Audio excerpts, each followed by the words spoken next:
کا شکر کرتے ہیں اس وقت کے لیے جو خداوند نے بخشا کہ ہم اس کی پرستش کر سکیں، اس کے نام کو جلال دے سکیں، اس کی حمد کر سکیں۔ یاد رکھیں کہ میں ہمیشہ یہ بات کہتا ہوں کہ ایماندار شخص کے ذہن میں، دل میں ہمیشہ اس کی حضوری رہتی ہے، اور وہ اس حضوری کے وسیلہ سے ہر لمحہ اس کی پرستش کرتا ہے، ہر بات میں اس کی شکر گزاری کرتا ہے، اور ایماندار کے لبوں پہ ہمیشہ خدا کی شکر گزاری رہتی ہے۔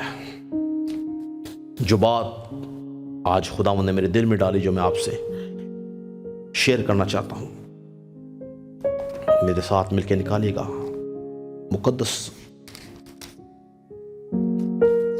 لوکا طبیب کی معرفت لکھی گئی لوکا کی انجیل، اس کا 6واں باب اور اس کی 37 اور 38 آیت ہم کلام مقدس میں سے پڑھیں گے۔ خدا کے کلام میں یوں لکھا ہے، عیب جوئی نہ کرو، تمہاری بھی عیب جوئی نہ کی جائے گی، مجرم نہ ٹھہراؤ، تم بھی مجرم نہ ٹھہرائے جاؤ گے، خلاصی دو، تم بھی خلاصی پاؤ گے، دیا کرو، تمہیں بھی دیا جائے گا، اچھا پیمانہ داب داب کر اور ہلا ہلا کر اور لبریز کر کے تمہارے پلے میں ڈالیں گے، کیونکہ جس پیمانہ سے تم ناپتے ہو اسی سے تمہارے لیے ناپا جائے گا۔ اگر ہم اس باب کو کی اوپر سے کچھ آیات پڑھیں تو ہم دیکھتے ہیں کہ خداوند یسوع مسیح نے ایک پوری رات پہاڑ پہ دعا کی، اور اس کے بعد وہ نیچے آئے دن کے ٹائم، اور انہوں نے آ کے اپنے شاگردوں کو اپنے پاس بلایا، اور جب اپنے شاگردوں کو اپنے پاس بلایا تو لکھا ہے کہ اس نے ان میں سے 12 کو چن لیا، اور ان 12 کو رسول کا لقب دیا گیا، اور یہ سلسلہ چلتا رہا۔ یسوع مسیح نے شاگردوں کو چن لیا، ان کو رسول کا لقب دیا، اور تعلیم دینی شروع کی، اور بہت سی مبارک حالیاں ان کے سامنے بیان کی، اور بہت ساری باتوں کے بارے میں یسوع مسیح نے ان کو تعلیم دی، اور اس کے ساتھ ساتھ 3 خاص باتیں خدا یسوع مسیح نے بولی۔ پہلی بات کیا بولی؟ عیب جوئی نہ کر، یعنی عیب جوئی نہ کرو۔ دوسری بات خدا یسوع مسیح نے کیا بولی؟ مجرم نہ ٹھہراؤ، ٹھیک ہے۔ دوسری بات کیا تھی؟ مجرم نہ ٹھہراؤ۔ تیسری بات خلاصی دو۔ تو 3 خاص باتیں خدا یسوع مسیح یہاں پر ایڈریس کرتے ہیں۔ پہلی بات، عیب جوئی نہ کرو، مجرم نہ ٹھہراؤ، اور خلاصی دو۔ تو یہاں پہ خدا یسوع مسیح اپنی اس تعلیم کے اندر بہت ساری باتوں کے بعد ان 3 چیزوں کو کیوں ہائی لائٹ کرتا ہے؟ آج ہمیں یہ 3 باتیں، 3 چیزیں سمجھنے کی ضرورت ہے۔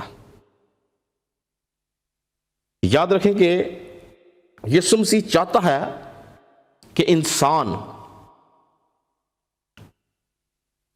خدا کے حضور سے سزا نہ پائے، کیونکہ یسوع مسیح جانتا ہے کہ انسان جو کچھ کرتا ہے وہ اس کو بھرنا پڑتا ہے، یعنی جو کچھ ہم بوتے ہیں ہم وہی کاٹتے ہیں، جو کچھ ہم کرتے ہیں ہمیں وہی ملتا ہے، جس کو ہم عام زبان کے اندر مکافات عمل کا نام دیتے ہیں۔ یعنی خدا کی عدالت جو ہے وہ زمین کے اوپر انسان کو اس کے جسم میں ہی اس کی عدالت کی جاتی ہے، اس کو سزا ملتی ہے، اور جو کچھ انسان کرتا ہے وہی چیز اسی شکل میں اس کو واپس ملتی ہے۔ بعض اوقات ہم جب اپنی زندگی میں کچھ کر رہے ہوتے ہیں ہم اس بات کو سمجھتے نہیں کہ ہم کیا کر رہے ہیں، مگر بائبل مقدس یہ کہتی ہے کہ انسان جو کچھ کرتا ہے چاہے وہ اچھا ہے چاہے وہ برا ہے، ان دونوں چیزوں کا پھل اجر اس کو ملے گا اور ملتا بھی ہے۔ یہ سزا جو ملتی ہے یہ اسی شکل میں ملتی ہے جس شکل کے اندر کام کیا جاتا ہے۔ مثال کے طور پہ اگر ایک شخص چوری کرتا ہے تو اس کی بھی چوری کی جاتی ہے۔ ایک شخص کسی کے خلاف سازش کرتا ہے، اس کی بھی سازش کی جاتی ہے اس کے خلاف۔ ایک شخص ہے جو کسی کے ساتھ جھوٹ بولتا ہے، اس کے ساتھ بھی جھوٹ بولا جاتا ہے۔ اگر آپ کسی کے اوپر جھوٹا الزام لگاتے ہیں تو بھولے مت کہ آپ کے اوپر بھی جھوٹا الزام کسی نہ کسی شکل میں لگایا جائے گا۔ بعض اوقات ہم اپنے مفاد کے لیے کسی کی ٹانگ کھینچتے ہیں، یاد رکھیں کہ مکافات عمل یہ ہے کہ آپ کی بھی ٹانگ کھینچی جائے گی۔ سزا کا کوئی وقت نہیں، ممکن ہے کام آپ آج کریں گے، سزا آپ کو 10 سال بعد ملے گی، لیکن ملے گی ضرور۔ یہ قدرت کا قانون ہے۔ جو انسان بوتا ہے اس کو وہی کاٹنا پڑتا ہے۔ اور ایسا نہیں کہ یہ سزا، یہ قانون آج کے دور میں آج کے لوگوں کے لیے ہے یا یہودی قوم کے لیے تھا یا یہودی قوم سے چلتا آ رہا ہے، ایسا نہیں ہے، بلکہ یہ قانون اس قانون کا آغاز باغ عدن سے کیا گیا۔ اگر ہم آدم اور حوا کی سزا دیکھیں تو ان کو کیوں سزا ملی گئی؟ ان کو کیوں سزا ملی؟ جو کچھ انہوں نے کیا ان کو اس کی سزا ملی۔ آدم کو کیا سزا ملی جی؟ خدا نے آدم کو کیا بولا کہ زمین تیرے سبب سے لانتی ہوئی، تو مشقت کے ساتھ ساری عمر اس کی پیداوار کھائے گا، اور وہ تیرے لیے کانٹے اور اونٹ کٹارے اگائے گی، اور تو کھیت کی سبزی کھائے گا، تو اپنے منہ کے پسینے کی روٹی کھائے گا جب تک کہ زمین میں پھر لوٹ نہ جائے۔ یہ اس کی سزا تھی، جو اس نے کیا اس کی سزا اس کو ملی۔ ہوا کو کیا سزا ملی کہ میں تیرے درد حمل کو بڑھاؤں گا، جب تو بچہ پیدا کرے گی تو میں تیرے درد حمل کو بڑھاؤں گا، یہ سزا تھی اس کی۔ سانپ کو کیا سزا ملی کہ تو چپایوں میں اور دشتی جانوروں میں مالعون ٹھہرا، تو اپنے پیٹ کے بل چلے گا اور عمر بھر خاک چاٹے گا۔ کیا آج تک یہ 3 سزائیں اس دنیا میں قائم نہیں ہیں؟ کیا سانپ اپنے پیٹ کے بل نہیں چلتا؟ وہ خاک نہیں کھاتا؟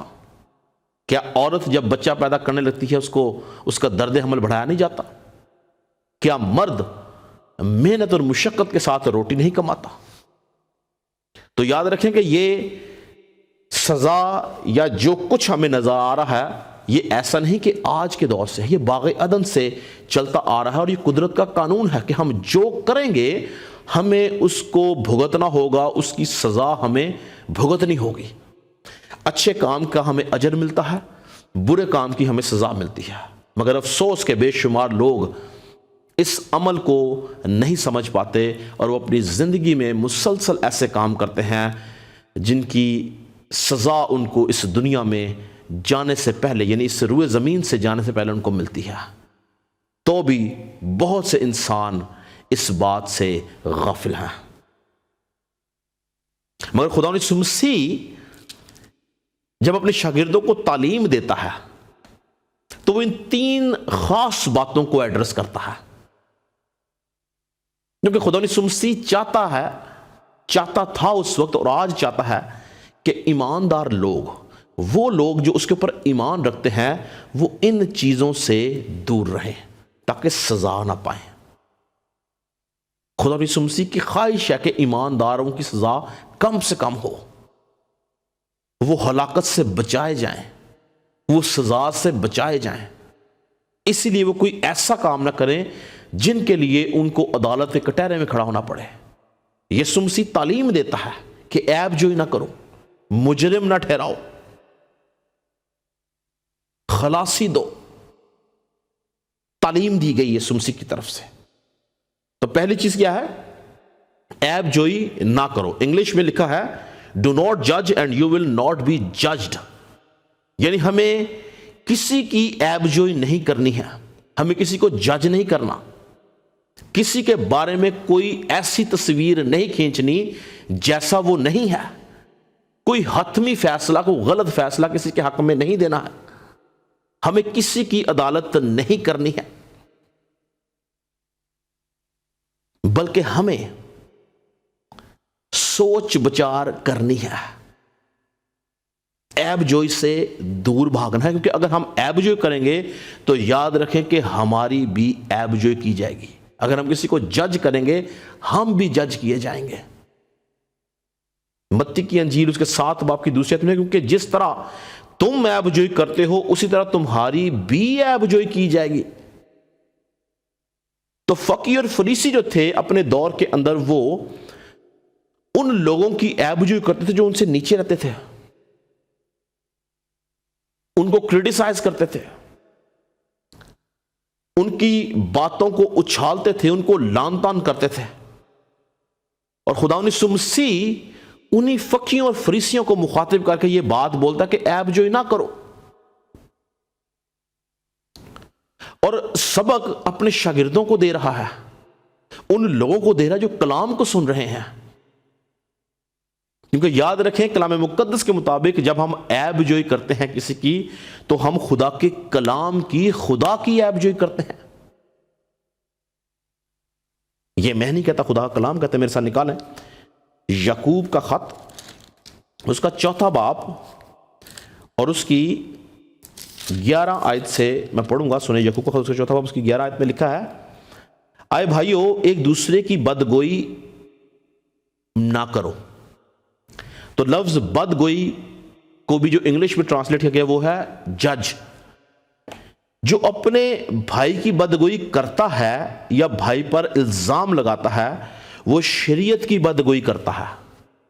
کیا لکھا ہے؟ جو اپنے بھائی کی بدگوئی کرتا ہے وہ شریعت کی بدگوئی کرتا ہے اور شریعت پر الزام لگاتا ہے۔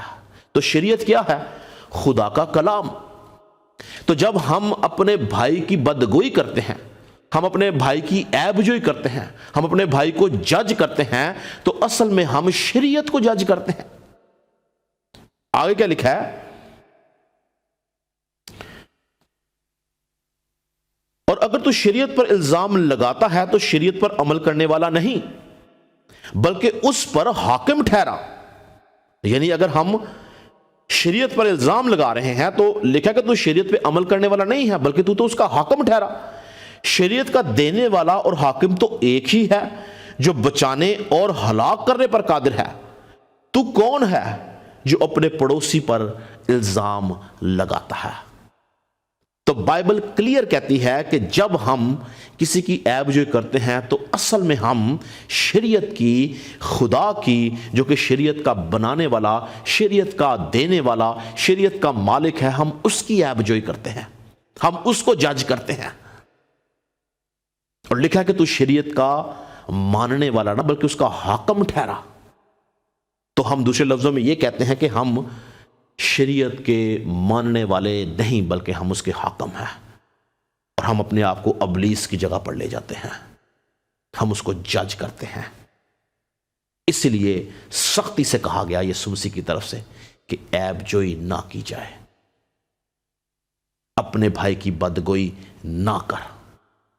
کیوں جب ہم بھائی کی عیب جوئی کرتے ہیں یا بدگوئی کرتے ہیں تو ہم شریعت کی یا خدا کی عیب جوئی یا خدا کی بدگوئی کرتے ہیں؟ اس لیے کہ مخلوقات کے اندر سے انسان واحد مخلوق ہے جو خدا نے اپنی صورت اور اپنی شبیہ پہ بنائی ہے، اور جب ہم اس کی بنی صورت اور شبیہ کے لوگوں کی بدگوئی اور عیب جوئی کرتے ہیں تو اصل میں ہم خدا کی بدگوئی، خدا کی عیب جوئی کرتے ہیں۔ اسی لیے خدا یسوع مسیح نے کنڈیمڈ کیا اس بات کو کہ عیب جوئی نہ کرو کیونکہ تمہاری بھی عیب جوئی کی جائے گی۔ دوسری بات خدا یسوع مسیح نے کیا بولی؟ کہ مجرم نہ ٹھہراؤ، مجرم نہ ٹھہراؤ۔ یاد رکھیں کہ آسمانوں میں خدا کی حکومت ہے، کائنات اس کے اختیار میں ہے، وہ کائنات کے اوپر حکومت کرتا ہے، بائبل مقدس خدا کو عادل منصف جج کے طور پہ پیش کرتی ہے کہ وہ ایک عادل، ایک منصف جج ہے، سچا قاضی ہے۔ زبوروں کی کتاب میں جگہ جگہ بلکہ پرانا عہد نامہ بھرا پڑا ہے اس بات سے کہ خدا سچائی سے عدالت کرتا ہے۔ اسی طرح سے اگر ہم خدا کا ترازو دیکھیں تو خدا کا جو ترازو ہے وہ اس کے پلڑے انصاف سے بھرے ہوئے ہیں، اس میں ذرا بھی ناراستی نہیں ہے۔ اور وہی چیز، وہی کلچر خدا نے زمین پہ انسانوں کو دیا ہے۔ اس لیے آپ دیکھیں کہ مختلف ممالک کے اندر، مختلف حکومتوں کے اندر، مختلف ریاستوں کے اندر، مختلف شہروں کے اندر عدالتوں کو قائم کیا جاتا ہے، جہاں پہ قاضی بٹھائے جاتے ہیں جو کہ گناہ گاروں کو مجرم ٹھہراتے ہیں، اور وہ لوگ جو گناہ گار نہیں ہیں ان کو بری کرتے ہیں، وہ لوگ جو بے گناہ ہوتے ہیں۔ تو یہ کانسیپٹ خدا نے انسان کو دیا۔ بے شمار ممالک کے اندر جو ہے وہ قبائلی سسٹم ہوتا ہے، مختلف قبیلے ایک دوسرے کا فیصلہ کرتے ہیں، بیٹھ کے بات، لیکن فیصلہ کیا جاتا ہے، گناہ گار شخص کو مجرم ٹھہرایا جاتا ہے۔ یہاں پر خدا یسوع مسیح جب فیصلے کی بات کرا، اس کا مطلب کیا ہے؟ یاد رکھیں کہ بے شمار لوگ اپنی زندگی کے اندر بہت سارے ایسے کام جو کہ ذاتی طور پہ کرتے ہیں، اس میں وہ بہت سے دوسرے لوگوں کو مجرم ٹھہراتے ہیں۔ جس طرح سے لوگ عیب جوئی کرتے ہیں، دوسروں کو جج کرتے ہیں، اس طرح سے بہت سارے مواقعوں پر لوگ اپنی ذاتی زندگی میں دوسروں کو مجرم ٹھہراتے ہیں۔ مثال کے طور پر آپ کسی کے بارے میں کوئی جھوٹی بات گھڑ کے پیش کرتے ہیں تاکہ اس شخص کو، اس انسان کو ڈیفیم کیا جائے۔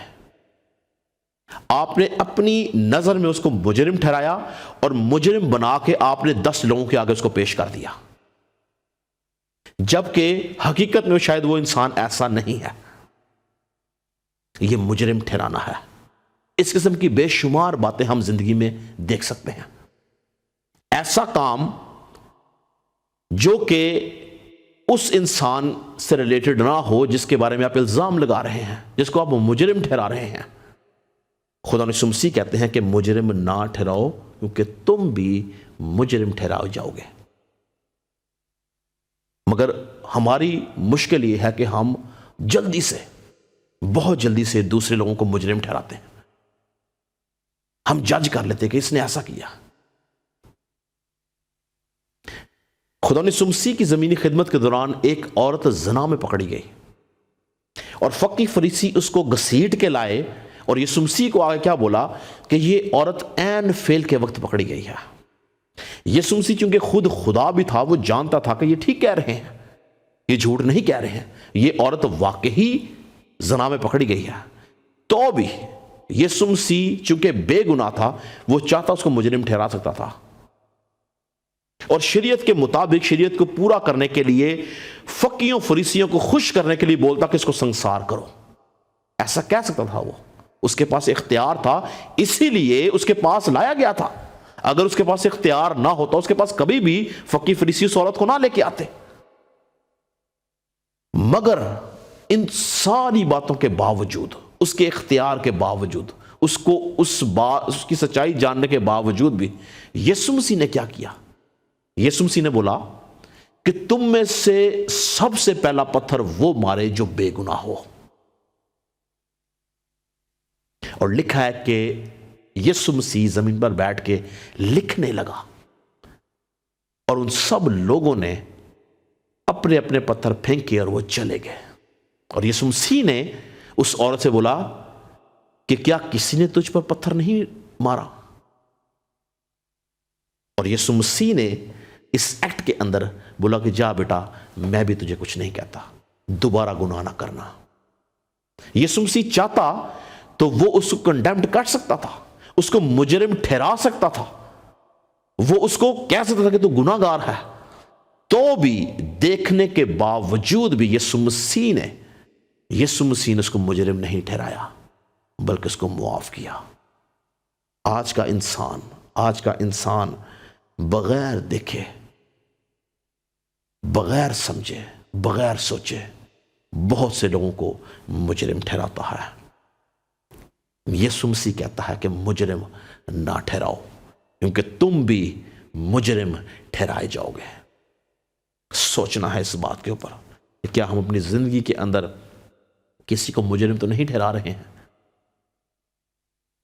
تیسری بات خدا یسوع مسیح نے کیا بولی؟ خلاصی دو تم بھی خلاصی پاؤ گے۔ انگلش میں لکھا forgive and you will be forgiven، یعنی ہمیں معاف کرنا ہے تب ہی ہم معاف کیے جائیں گے۔ اگر ہم معاف نہیں کرتے تو ہم معاف بھی نہیں کیے جائیں گے۔ اور دعائے ربانی، خدا یسوع مسیح دعائے ربانی جب اپنے شاگردوں کو بتا رہا تھا، دعا کرنی سکھا رہا تھا، تو یسوع مسیح نے اس کے اندر ایک خاص بات بولی۔ ایک خاص بات کیا بولی؟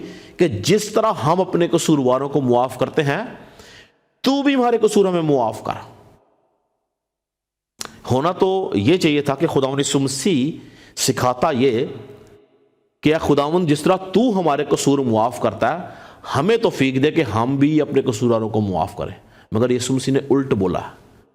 کیا بولا یسوع مسیح نے؟ کہ جس طرح ہم اپنے قصورواروں کو معاف کرتے ہیں تو بھی ہمارے قصور معاف کر۔ پوری دعائے ربانی میں خدا کی شکر گزاری کی گئی ہے، خدا سے کچھ نہ کچھ مانگا گیا ہے، صرف اس بات کو چھوڑ کر۔ اس بات میں نہ کچھ مانگا ہے نہ شکر گزاری کی ہے، بلکہ ایک پیمانہ دیا گیا ہے، ایک پیمانہ دکھایا گیا ہے کہ میری زندگی کے اندر معافی کا پیمانہ یہ ہے کہ اگر میں معاف کر رہا ہوں تو تو بھی معاف کر، پر اگر میں معاف نہیں کروں گا تو بھی مجھے معاف نہیں کرے گا۔ یہ واحد بات ہے دعائے ربانی کے اندر جس کے اندر پیمانہ دیا گیا انسان کی طرف سے خدا کو کہ تو مجھے کس طرح جج کر سکتا ہے۔ اس کے علاوہ ہر چیز مانگی گئی ہے۔ ہمیں روز کی روٹی عطا کر، اے ہمارے باپ تو جو آسمان میں، تیرا نام پاک مانا جائے، تیری بات تیری مرضی سے پوری زمین پر بھی ہو، ہمارے روز کی روٹی آج ہمیں دے۔ ہر چیز مانگی گئی ہے، یہ شکر گزاری کی گئی ہے، لیکن اس بات کے اندر بولا گیا ہے کہ جس طرح میں کیوں یسوع مسیح نے یہ بات سکھائی؟ تاکہ ہم اپنے قصورواروں کو معاف کرنا سیکھیں، ہم خلاصی دینا سیکھیں۔ خلاصی دو تو تم بھی خلاصی پاؤ گے۔ اس دنیا کا مشکل ترین کام معاف کرنا ہے، خلاصی دینا ہے۔ بہت سارے لوگ اس کام میں فیل ہو جاتے ہیں، وہ اپنے دشمن کو معاف نہیں کر پاتے، مگر جب ہم اپنے دشمنوں کو معاف کرتے ہیں تو خدا کی برکت ہم پر ٹھہر جاتی ہے۔ اور یسوع مسیح جو کہ زندہ خدا کا بیٹا ہے، اس نے اس خوبصورت پیغام کے ساتھ ساتھ ایک خوبصورت مثال صلیب کے اوپر بھی قائم کی، اور صلیب کے اوپر سب سے پہلی بات، فرسٹ سٹیٹمنٹ جو اس نے دی، اس نے کیا دی؟ اس نے جو کچھ اپنی زمینی خدمت کے اندر بولا، اس نے اس کو عملی جامہ پہنایا، جبکہ وہ جانتا تھا کہ میری موت کا کارن یہودی اور رومی ہے، تو بھی اس نے صلیب پہ کیا بولا؟ آئے باپ ان کو معاف کر، کیونکہ یہ نہیں جانتے کہ کیا کرتے ہیں۔ کیونکہ خدا یسوع مسیح جانتا تھا کہ جو کچھ انہوں نے میرے ساتھ کیا ہے اس کی بہت بھاری قیمت ان کو ادا کرنی پڑے گی، لیکن یسوع مسیح ان کے لیے معافی مانگتا کہ ان کو معاف کر، جانتا بوجھتا ہوا کہ یہ میرے ساتھ زیادتی ہے، تو بھی اس نے معافی کا درس دیا۔ کیوں؟ تاکہ میں اور آپ نجات کے اندر داخل ہو سکیں۔ پترس خدا یسوع مسیح کے پاس آیا اور آ کے یسوع مسیح سے پوچھتا ہے کہ میں اپنے بھائی کو کتنی بار معاف کروں؟ 7 بار۔ یسوع مسیح نے کیا بولا؟ 7 دفعہ کے 70 بار۔ اور اگر آپ اس کو کیلکولیٹ کریں تو یہ 365 بنتے ہیں، 365، یعنی سال کے 365 دن ہمیں معافی کے لیے بولا گیا ہے۔ 7 کے 70 بار کو اگر آپ ملٹی پلائی کریں تو یہ 365 بنتے ہیں۔ یہ ہمیں 365 ٹائم ہمیں اپنے قصورواروں کو معاف کرنا ہے۔ اور یسوع مسیح جو کہ معاف کرنے میں ہمیشہ سر فہرست رہا ہے. اس نے اپنے شاگردوں کو یہی درس دیا تاکہ وہ سزا نہ پا سکیں. آگے کیا لکھا ہے جی؟ دیا کرو تمہیں بھی دیا جائے گا. بے شمار لوگ یہ سمجھتے ہیں کہ یہ روپے پیسے کی بات ہو رہی ہے کہ روپیہ پیسہ دیا کرو تمہیں بھی دیا جائے گا. بہت سارے پاسٹرز میں نے دیکھا ہے وہ اس آیت کے اوپر جب بات کرتے تو وہ پیسے کی بات کرتے ہیں، جب کوئی یاد رکھیں اس آیت کا پیسے سے کوئی لینا دینا نہیں ہے. یہ آیت جو ہے، یہ جو بات کی گئی ہے، اس میں پیسے کی بات نہیں ہے. کیا چیز دینے کی ضرورت ہے؟ یسوع مسیح کس بات کو دینے کی بات کر رہا ہے؟ آپ اس آیت کو پڑھیں تو آپ کو سمجھ آ جائے گی کہ یہ لینے دینے کی بات نہیں کی گئی. یسوع مسیح کچھ اور بات کر رہا ہے، اور ہمیں دینا کیا ہے وہ ہم سیکھیں گے ابھی. ہمیں کیا چیز دینے کی ضرورت ہے، کیا چیز ہے جو یسوع کہتا ہے ہمیں دو. کیا لکھا ہے؟ خلاصی 2 ہماری جو مرکزی آیت ہے، یہ میں لوکا 6 باب اس کی 37 آیت کا دوسرا حصہ پڑھ رہا ہوں. خلاصی 2 تم بھی خلاصی پاؤ گے، دیا کرو تمہیں بھی دیا جائے گا. تو یہاں پر خداوند یسوع مسیح معافی دینے کی بات کر رہا ہے، خلاصی دینے کی بات کر رہا ہے. وہ بات کر رہا ہے کہ ہمیں معافی دینے کی ضرورت ہے. دیا کرو یعنی معافی دیا کرو، خلاصی دیا کرو. جب تم معافی دو گے، خلاصی دو گے، تو ریٹرن میں تم بھی معافی اور خلاصی پاؤ گے. یہاں پہ پیسے کی کوئی بات نہیں ہے، معافی دینے کی بات کی جا رہی ہے. آگے لکھا ہے اچھا پیمانہ داب داب کر اور ہلا ہلا کر اور لبریز کر کے تمہارے پلے میں ڈالیں گے، کیونکہ جس پیمانہ سے تم ناپتے ہو اسی سے تمہارے لیے ناپا جائے گا. یسوع مسیح جو ہے اس نے ہمیں ایک پیمانہ دے دیا ہے. دعائے ربانی میں ایک پیمانہ دیا گیا ہے کہ جس طرح ہم اپنے قصورواروں کو معاف کرتے ہیں تو بھی ہمارے قصور ہمیں معاف کر. اس پیمانے کو سمجھنے کی ضرورت ہے. جب ہم خداوند سے معافی مانگتے ہیں تو ہمیں یہ سوچنا ہے کیا ہم نے اپنے قصورواروں کو معاف کیا ہے؟ اگر ہم نے ان کو معاف نہیں کیا تو یاد رکھیں کہ ہمیں کسی طرح سے معافی نہیں ملے گی. گلتیوں کے خط کا مصنف بڑی خوبصورت بات ہے. گلتیوں 1 باب اس کی 4 آیت میں لکھا ہے اسی نے ہمارے گناہوں کے لیے اپنے آپ کو دے دیا. کس نے؟ یسوع مسیح نے، تاکہ ہمارے خدا اور باپ کی مرضی کے موافق ہمیں موجودہ خراب جہان سے خلاصی بخشے. اب اگر یسوع مسیح نے ہمارے گناہوں کی خاطر اپنے آپ کو دے دیا تاکہ ہم کیا پائیں؟ خلاصی پائیں، معافی پائیں، تو یسوع مسیح چاہتا کیا ہے؟ یسوع مسیح چاہتا یہ ہے کہ اگر میں بے گناہ تھا، میں نے کچھ نہیں کیا تھا، میرا کوئی گناہ نہیں تھا، میری ذات میں گناہ نہیں تھا، میرے خون میں گناہ نہیں تھا، میں نے اپنی پوری زندگی کوئی غلط کام نہیں کیا، اور اگر اتنا سب کچھ کرنے کے بعد میرے سے ظلم اور زیادتی ہوئی اور میں چاہتا تو میں ان سب کو ہلاک کر سکتا تھا، لیکن میں نے ہلاک نہیں کیا. کسی کی عیب جوئی نہیں کی، کسی کو مجرم نہیں ٹھہرایا، اور کسی کو میں نے ایسا نہیں کیا کہ میں نے اس کو سزا دی ہو، بلکہ میں نے سب کو معاف کیا. تو یسوع مسیح چاہتا ہے کہ اس کے پیروکار بھی اس کی راہ پر چلیں، اور جو کچھ ان کے ساتھ کیا جائے ریٹرن میں وہ اپنے دوسرے ان لوگوں کو جو ان کے ساتھ زیادتی کرتے ہیں معاف کریں. خدا یسوع مسیح یہ چاہتا ہے. اس لیے وہ کہتا ہے کہ دیا کرو تو تمہیں بھی دیا جائے گا، اچھا پیمانہ داب داب کر، ہلا ہلا کر، لبریز کر کے تمہارے پلے میں ڈالیں گے، کیونکہ جس پیمانہ سے تم ناپتے ہو اسی سے تمہارے لیے ناپا جائے گا. آج اگر ہم عیب جوئی کرتے ہیں، آج اگر ہم دوسروں کو مجرم ٹھہراتے ہیں، آج اگر ہم دوسروں کو خلاصی نہیں دیتے، تو یاد رکھیں کہ ایک دن ایسا آئے گا کہ وہ سب کی سب چیزیں ریٹرن میں ہمارے لیے بھی ویسی ہوں گی. گلتیوں کا خط کا 6 باب 7ویں آیت میں لکھا ہے فریب نہ کھاؤ. فریب نہ کھاؤ. خداوند ٹھٹھوں میں نہیں اڑایا جاتا، کیونکہ آدمی جو کچھ بوتا ہے وہی کاٹے گا. آدمی جو کچھ بوتا ہے وہی کاٹے گا. جو کوئی اپنے جسم کے لیے بوتا ہے وہ جسم سے ہلاکت کی فصل کاٹے گا، اور جو روح کے لیے بوتا ہے وہ روح سے ہمیشہ کی زندگی کی فصل کاٹے گا. سوچنا کیا ہے، دیکھنا کیا ہے آج کے دن کے بعد کہ کیا ہم بو رہے ہیں، کیونکہ جو کچھ بو رہے ہیں وہی کاٹیں گے. اگر ہم جسم کے کاموں کو بوئیں گے تو اس کے وسیلہ سے لکھا کہ تم ہلاکت کی فصل کاٹو گے، پر اگر ہم روح کے کاموں کو بوئیں گے تو ہم روح کے وسیلہ سے روح کا پھل اور زندگی کی فصل کاٹیں گے۔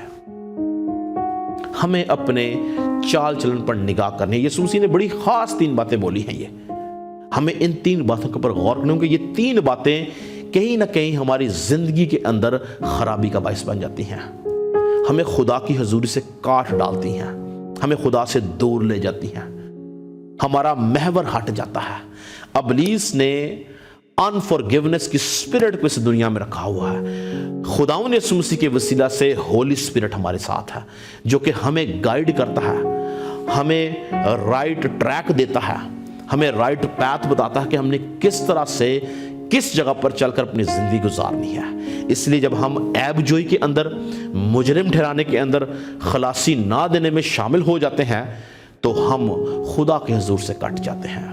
یسوع مسیح نے اپنے شاگردوں کو جب یہ بات بولی تو اس کا مقصد یہ تھا کہ شاگرد اور وہ لوگ جو آنے والے جہان، آنے والے زمانہ کے ہوں گے، وہ لوگ بھی اس بات کو سمجھیں کہ جو کچھ وہ کریں گے ان کے ساتھ ویسا ہی ہوگا، جو کچھ وہ بوئیں گے ان کے ساتھ ان کو ویسا ہی کاٹنا پڑے گا۔ آج ضرورت کیا ہے کہ ہم اپنی زندگی پر غور کریں۔ اگر ہم آج تک عیب جوئی کرتے آئے ہیں تو ہمیں آج کے بعد اس کام کو بند کرنا ہے۔ ہم آج تک مجرم ٹھہراتے آئے ہیں تو ہمیں اس بات کے اوپر غور کرنا ہے۔ ہم آج تک ہم نے لوگوں کو معاف نہیں کیا تو آج سے معاف کرنا شروع کریں گے۔ یاد رکھیں گے یہ کام مشکل ضرور ہے پر ناممکن نہیں۔ روح القدس اس لیے بھیجا گیا ہے تاکہ وہ ہماری مدد کر سکے، وہ ہمیں گائیڈ کر سکے۔ جب ہم عزم کرتے ہیں تو پاک روح ہماری مدد کرتا ہے اور ہمارے ساتھ کھڑا ہوتا ہے۔ ہم شرمندہ نہیں ہوتے بلکہ ہم فتح سے بڑھ کر غلبہ حاصل کرتے ہیں۔ ہیلیلویا۔ ہم دعا کریں گے۔ خدا ہم تیری شکر گزاری کرتے ہیں تیرے کلام کی ان سچائیوں کے لیے، ان عمیق باتوں کے لیے جو ہے خدا تو نے روح القدس کی وساست سے ہم تک پہنچائی۔ ہم اس بات پر ایمان رکھتے ہیں خدا کہ ہم اپنے زور سے تیرے حضور نہیں چل سکتے کہ یہ جسم، یہ ذہن، یہ دل گناہ کے ہاتھوں بک چکا تھا لیکن تیرے لہو کی قوت سے واپس لے لیا گیا ہے۔ آج بھی ابلیس ہے خدا اس سوچ پہ، اس بدن پہ، ان خیالات کے اوپر قبضہ کرنا چاہتا ہے لیکن روح القدس ہمیں اس سے ریلیز کرتا ہے۔ تیرا خادم ہوتا ہوا سب کے لیے برکت کی دعا کرتا ہوں۔ اگر کوئی شخص ان بیماریوں کا شکار ہے، عیب جوئی کی بیماری کا، مجرم ٹھہرانے کی بیماری کا، خلاصی نہ دینے کی بیماری کا، تو اے خدا آج کے بعد تیرا پاک روح ان کو ان بیماریوں سے شفا دے اور یہ اے خدا ان بیماریوں میں سے نکل کر تیرے نام کو جلال دے سکے۔ یہ اے خدا ابدی زندگی کے وارث ہوں، یہ سچی راہ پر چلنے والے ہوں، یہ تیری خاطر دکھ اٹھانے والے ہوں۔ جس طرح تو نے دکھ اٹھا کے اپنے قصورواروں کو معاف کیا، ہم پر فضل دے کے ہم بھی دکھ اٹھا کے اپنے قصورواروں کو معاف کر سکیں تاکہ ہماری زندگی سے تیرا بیٹا خدا یسوع مسیح اور اس کا نام جلال پائے۔ تیری برکت چاہتا ہوں پورے سسٹم کے اوپر، سارے لوگوں کے اوپر، جتنے لوگوں نے اس پیغام کو سنا ان کے اوپر تیری برکت چاہتا ہوں۔ یسوع کے نام سے مانگتے اور پا لیتے ہیں، آمین۔ ہم خدا ان کی سکھائی دعا میں شریک ہوں گے۔ اے ہمارے باپ تو جو آسمان پر ہے، تیرا نام پاک مانا جائے، تیری بات چیت آئے، تیری مرضی جیسے آسمان پر ہوتی ہے زمین پر بھی ہو۔ ہمارے روز کی روٹی آج ہمیں دے، جسے ہم قصور کو معاف کرتے تو ہمیں قصور معاف کر۔ ہمیں آزمائش میں نہ پڑنے دے بلکہ برائی سے بچا، ان کے بعد چاہت، قدرت اور جلال ہمیشہ تیرے ہی ہے، آمین۔ اب ہمارے خدا یسوع مسیح کا فضل، خدا باپ کی محبت، پاک روح کی رفاقت اور شراکت حاضر جماعت کے ساتھ، کل دنیا کے ایمانداروں کے ساتھ اب سے ہمیشہ تک اسی طرح ہوتی رہے۔